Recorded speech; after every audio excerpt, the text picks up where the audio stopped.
I'm Jay Tahoe, and you're watching Tahoe's Teardown. Welcome to Tahoe's Teardown, everyone.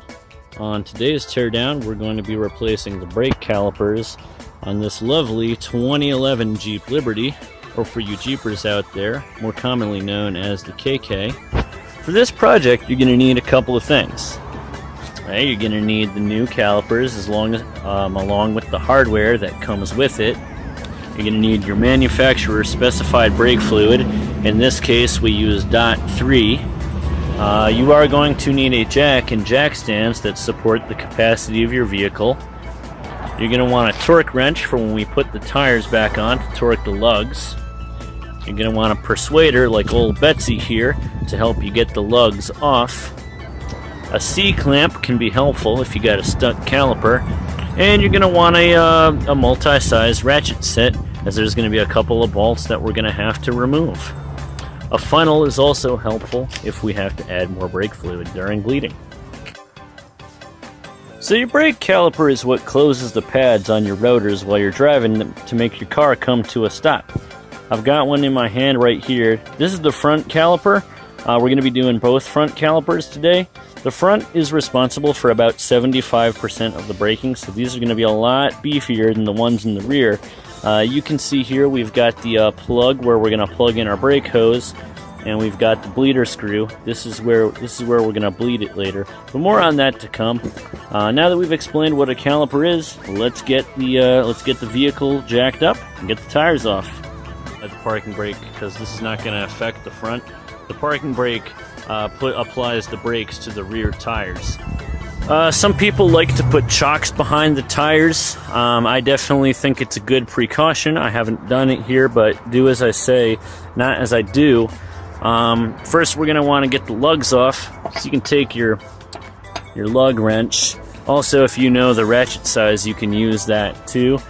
These happen to be 19s. I do have a 19mm ratchet, but we'll use this for dramatic effect. Now, a lot of times these lugs are stuck on real good, and it takes a lot of strength to get them off. And I'm not, a juiced up steroid head, so what I like to use is old Betsy. Old Betsy is my persuader, and as you can see here, she's going to give me a lot more kinetic energy when I pull there. There's going to be a lot more force acting on this lug. So all I got to do is take old Betsy and ooh, that's a satisfying noise. Alright, let's get all the lugs creaked, and we'll jack it up. Alright, so now that all the lugs have been cracked, I could remove them with my hand if I really wanted to, or at least a ratchet. The point is that they're loose. You'll be able to get them off once we have the car off the ground.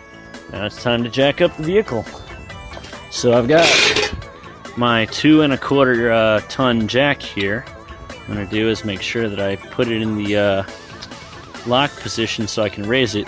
This is a hydraulic jack I bought from AutoZone. It's probably about $40 with these 2 jack stands. This is definitely going to save you a lot of time and effort versus the factory jack that comes with your vehicle. Now, I'm going to put this under the car. You got to find a solid point. You got to make sure you're touching metal, because the last thing you want to do is come up through your floorboards. Now I've got the steering knuckle here, is a good point. I know this is where I jacked it up last time for other repairs. So, let's start taking the car up.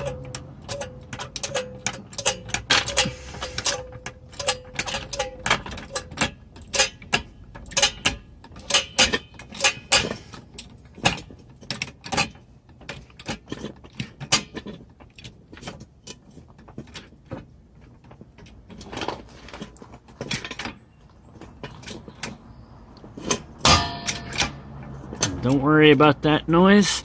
That is just the jack. This jack can support up to 2.5 tons. Some people like to put a piece of wood between the jack and the part of the car that they're jacking up. It can prevent denting and like scuff marks. As you can see, I've got some scuff marks here. In this case, this vehicle is well past 100,000 miles, so it doesn't have to be pretty. It just has to get from A to B. Now, alright. Now that I've got the tire well off the ground, it is time for my jack stand. Let's take the jack stand here. I'll collapse it back down. And you can put, well, alright. You can see here, I need that knuckle up just a little bit higher for it to rest on the jack stand. So we're going to give this a couple more pumps.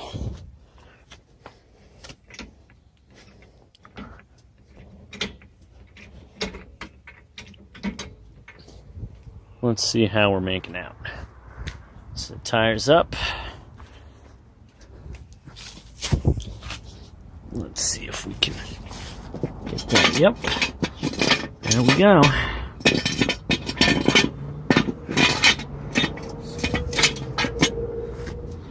That should rest on the jack stand. So what you can do now is slowly release your jack.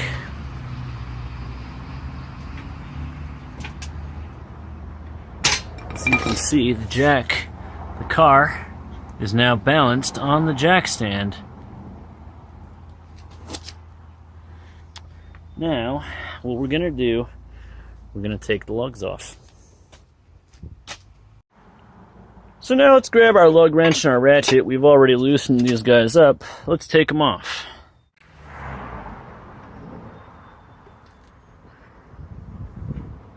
After that, you can pretty much just take them off by hand.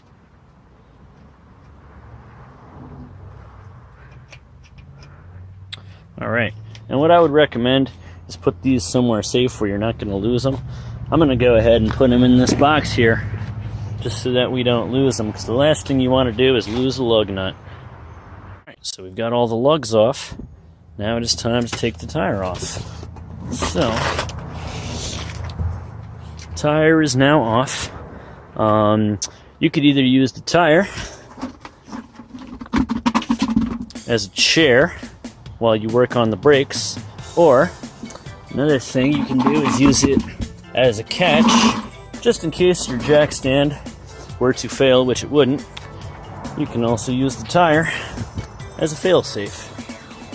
So, now we got the tire off, and you can see your brake system. This here's your rotor. This is what actually stops the vehicle. You can see the pads are in here. This is what closes on the rotor to bring it to a stop the same way it would on a bicycle. And this device right here is what closes the pads onto the rotor. This is known as the caliper. And the way the caliper works, there is a hose that you can see right there that feeds into the caliper. When you pump the pedal inside the car, this is called the master cylinder, and the master cylinder pushes fluid found here, this is brake fluid, into those brake lines. They flow through the brake line into that brake hose, and the pressure causes the caliper to close on the rotor here. So what we're going to do, we're going to have to remove the caliper, and to do this, it's pretty simple. We just got a couple of bolts we got to undo. I'm going to go ahead and get those taken off now, and we'll remove the caliper. This particular caliper is mounted on with two 13mm slide pins. It's just two bolts. You stick your ratchet on here. Now sometimes these are a little tough, so you got to use a little extra force when getting it. Let me see if I can put my phone down here, right? There we go. So that loosened it up. And we can go ahead and remove that bolt there. Once you get it past that point, you're pretty much going to want to do it by hand. What I recommend is that you put these somewhere safe too. It's just this little guy right here. I recommend putting the top back in the top, the bottom back in the bottom. But we'll go ahead and we'll put this somewhere safe.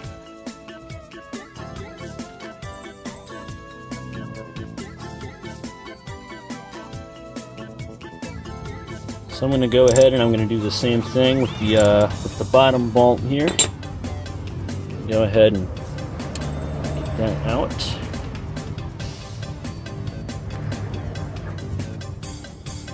Okay.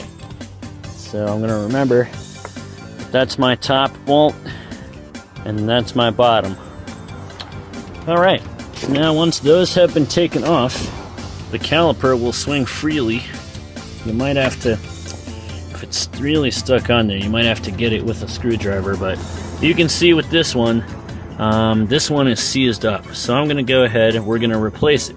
Now, when you take your caliper off, you'll see it's attached to the brake hose here. One thing you never want to do is let this dangle. You can rest it on the rotor. A good trick is to take a clothes hanger, like a metal coat hanger, and dangle it from the suspension here. Because if you let that dangle, you risk letting that hose rip. And if that rips, you're going to have a very bad time. Now, a couple of things you can notice on the caliper here. This up here under this little cap, I'll just get that off so I can show you. That's known as the bleeder screw. When we go to bleed our system later, this will be important. This allows brake fluid to shoot out. We just don't want to let any air go back in. In most cars, it's a 10 millimeter. I believe on this one, because Jeep likes to be difficult, I believe it's a 13, maybe a 12. And this guy right here is what holds the brake hose onto the caliper. This is known as a banjo bolt, and what this does is it's a little bolt with a little hole inside of it that allows the fluid to pass through into the caliper. So we're going to take that off right now, and you're going to see I'm going to be very quick about not letting the fluid spill out. Alright, now I've gotten my banjo bolt out here. You'll see that it's very, there's some fluid coming out. Now, I would wear latex gloves, guys, because brake fluid is really corrosive. Definitely don't eat anything after touching this. Now, as you can see here, ooh, we're leaking a little bit. A lot of fluids coming out there. That's all coming out of the old caliper here. Now, this guy has a core charge, so we're going to have to bring that back. Now, let's see here. We got a new banjo bolt with the new hardware. Additionally, we've also got a new washer. That's very important to make sure that that washer goes inside and outside of the banjo bolt. Our old washer is actually stuck on this guy, but luckily we've got two new washers here. Very important to replace those washers when we put the new caliper in. Right. Now that we've gotten the caliper off, your brake hose can dangle now because it's not weighed down by the caliper. I would put a little baggie in it to catch any stray brake fluid. Brake fluid is really, really corrosive, so again, I'm making a mess here, but I would put something down to catch it. The next step is going to be to get the rotor bracket off. This one uses two 21 millimeter bolts. This is going to be a little tougher to get off than your caliper was. So for this one, you may need the persuader again.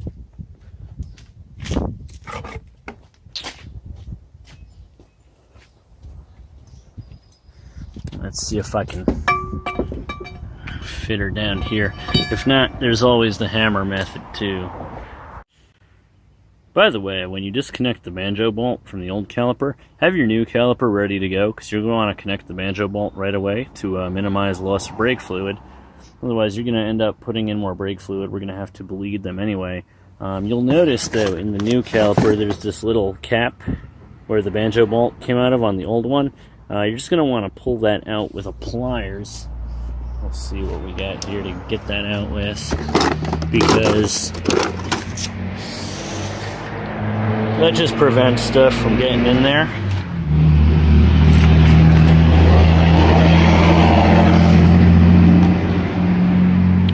That just prevents debris from getting in there, because you don't want debris mixed in with your brake fluid. Not a good thing. And there we go. That's pulled out. Alright, so we're going to put the new caliper on now. Okay, so things got a little messy on the other side, so I moved on to this side to actually show you a best practice that'll work a lot better. As you can see, I unmounted the whole rotor bracket first this time, which just uses these two 21 millimeter bolts that go through here. I unmounted the bracket with the caliper.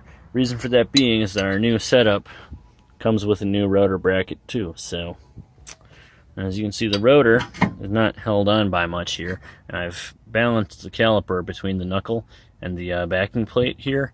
Again, you just don't want to let this caliper dangle because you don't want to put stress on that hose.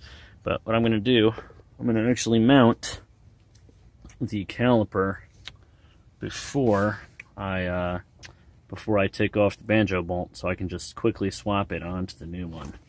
So I'm going to put that in now, and then I will come back in a minute. What I've done here, the rotor was straying all over the place, so I just took a lug nut and put it on here to keep the rotor in place. Then I mounted the new rotor bracket along with the caliper on it. Now I'm just replacing these two 22mm bolts here.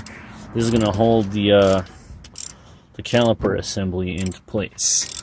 So once I have that off, then we're going to take out the banjo bolt and we're going to put it into the new caliper. So I'll see you guys in a few minutes. Now that that's done, we've got our new assembly mounted. We're now going to take the banjo bolt out of the old caliper. Now note, when you do this, brake fluid is going to start spraying everywhere, so you want to put it in that new hole as fast as you can. Just get that done, because boy, that brake fluid is going to come out. The new banjo bolt goes right here. Now you've got your set of new hardware. Remember that the banjo bolt, you want one washer on each side of this little guy here. You want one washer there and one on the surface of the caliper, just to make it airtight. You don't want any brake fluid spilling out while you're driving. That is bad news. Alright, that's not something you can really do with one hand, so I'm going to go ahead and do that, and I'll see you guys back in a minute. So, the banjo bolt is on to the new caliper. As you can see, it's all in one piece here. We did not lose that much brake fluid in the process, so that's good. Now what we're going to have to do is replace the pads. So take your 13mm, oops, and what we're going to have to do is go ahead and just swing the caliper out. Now, there we go. So you're going to take your 13mm and you're just going to tweak this guy.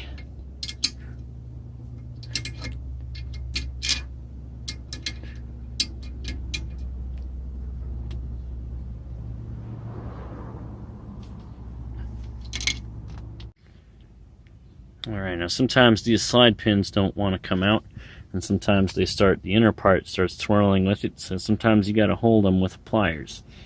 Doing that, I'm going to loosen it up. Now I'm going to take out the slide pin. Alright, that is out. So now, unless your caliper just swings open, which will allow you room to put the pads in. Now, also, it's worth noting that your new set is going to come with new hardware here, new little shims to keep the pads in place. Those go right here. So I'm going to put those back in, and then we're going to go ahead and we're going to put the pads back in. Okay, so now the shims are in there. We can slide this open, and we're going to go ahead and we're going to replace the pads. With the pads, all you really got to do is slide them into that little crevice there. Again, it might be hard to show you with the with one hand. Well, let me see if I can hold it like this and get it. We're gonna put the these little bumps here are gonna go into the little crevice here. And again, do not try to not get brake fluid on the pads. I'm going to wipe these off. I'm going to put them in, and I'll be back in a minute. Alright, well, after that, our pads are back on. And now, it is time to bleed this thing. And the reason for this is because we took the caliper off. We let air into the brake lines. And air in the brake lines is very, very bad. This needs to be an airtight system. So what I'm going to do is I'm going to check the level in my master cylinder here, and as you can see, it's a little low because we had some brake fluid drip out. So I'm going to take my my manufacturer specified brake fluid. When you're at your auto parts store, always ask what kind of brake fluid your vehicle uses. Putting in the wrong kind of brake fluid is not a good thing. They all have different boiling points and can handle different heats, and you don't want brake fluid to boil. Let me just get something to puncture this little guy here. Now, you're going to need an assistant to bleed your brakes, or they also do make one-man bleeder kits. You can also make one easy enough out of a Coke can, or any kind of liquid for that matter. I'm just going to top up my fluid here. This will force any air towards the back of the lines. So I just want to wait until I get to the max level here. Alright. We're at the max line. I overfill it a little bit too because we're going to lose some when we bleed. Now, when you bleed, you always want to start from the furthest to the master cylinder, which would be the passenger side rear, then the driver's side rear, then the passenger side front, and then the driver's side. But first what we're going to do is we're going to let a little air out. Now I believe that my bleeder screw is a 13 millimeter. This little guy right here, the one above the banjo bolt that holds the caliper on, this is the bleeder screw. This is what we're going to use to bleed this system out. So before we bleed, I just want to make a point here. If you were to drive right now, it would not be a good situation because this pedal is going to go straight to the floor. And that's because there is a lot of air in these lines right now. We got to bleed this thing.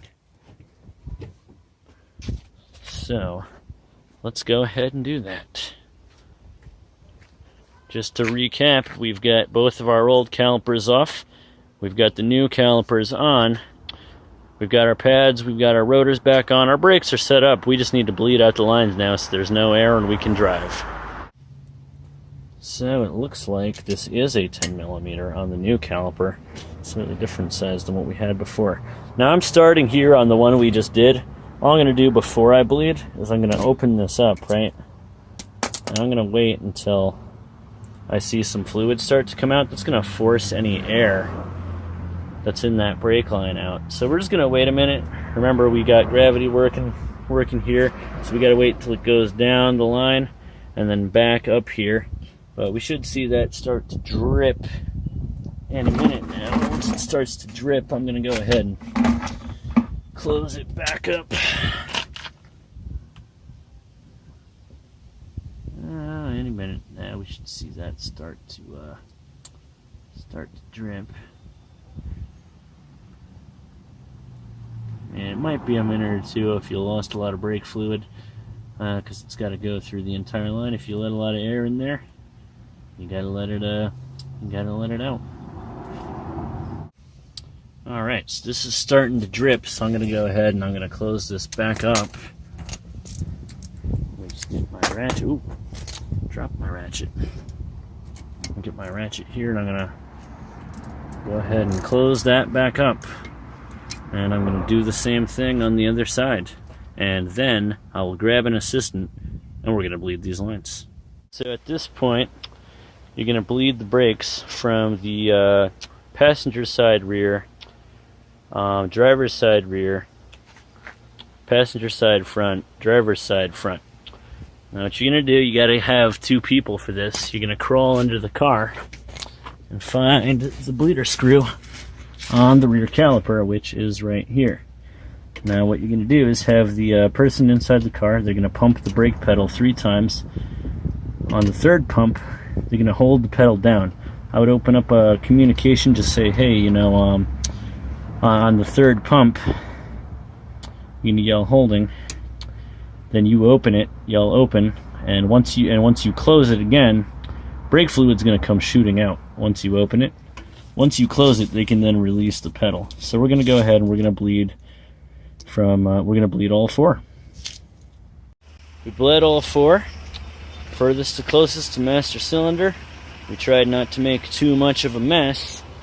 Now what you want to do before you put your tires back on is test your brake pedal. Make sure it doesn't go all the way to the floor. I'm testing it, and we are good. Get some nice resistance there. So now it's time to go ahead and put the tires back on.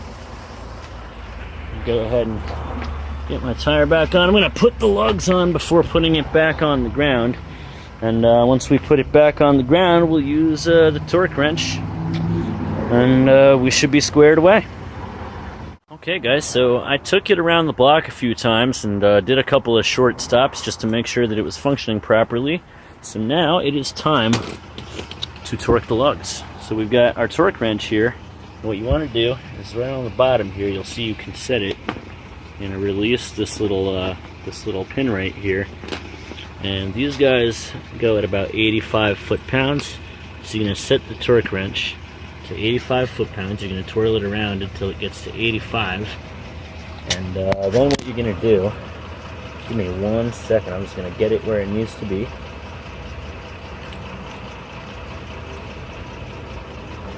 Bring them up to 85. There we go. Now once you've set that, you lock that back, lock that pin there. Now you're going to go around to each lug. Do this in a star pattern too.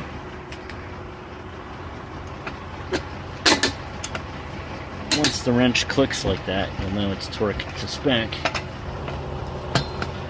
Get 2 clicks just so you're satisfied. And again, do it in a star pattern.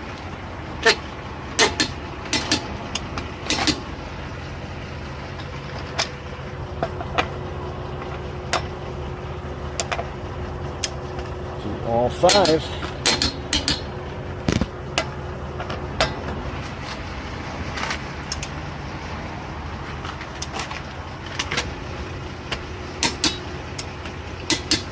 Okay. And you're going to rinse and repeat with all 4 tires. And that's it, guys. You have successfully replaced the brake calipers. Principle